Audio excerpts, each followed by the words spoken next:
GIs with Wounded Vietcong, 1968.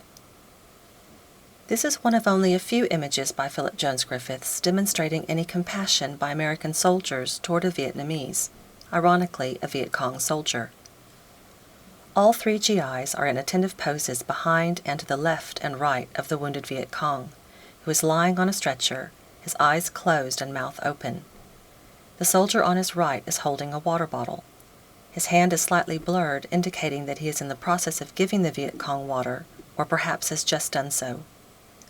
The Viet Cong is evidently seriously wounded, possibly dying, and his shirt is seemingly soaked in blood. In the very bottom of the frame can be seen an inverted bowl, partially held in place by a piece of cloth. The scenario appears to take place on a small embankment, probably the wall of a paddy field, seen on the right. On the left are cut palm fronds, and in the top left of the frame, long grass, indicating a rural location.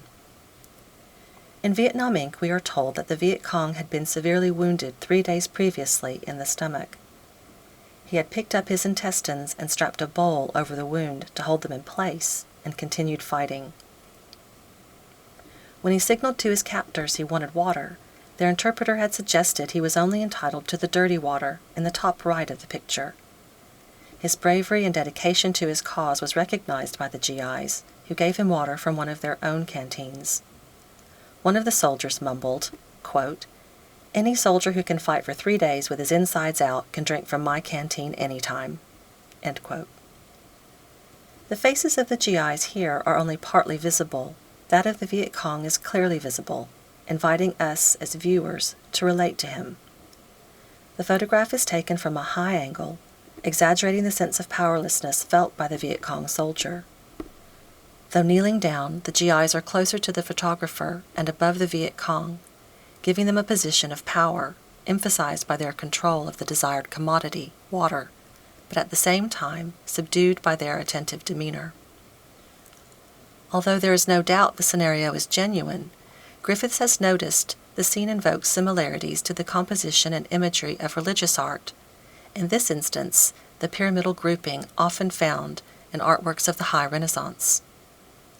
Are the soldiers not perhaps similar to the 3 wise men, kneeling and paying homage at the manger, or perhaps the 3 Marys at the foot of the cross? In each case, Jesus replaced by the dying Viet Cong. The elevated position of the photographer also uses the 2 strong curves of the bank on the right and the cut palm fronds on the left to enhance the symmetry and augment the pyramidal shape. If the scene seems oddly familiar, that's because it appears in popular culture, having been repurposed by Francis Ford Coppola in the film Apocalypse Now. Having seen the film, Philip Jones Griffiths asked Magnum to telephone Coppola, suggesting he should get some recognition for the use of the scene. They were told gruffly, quote, "Sue me," end quote.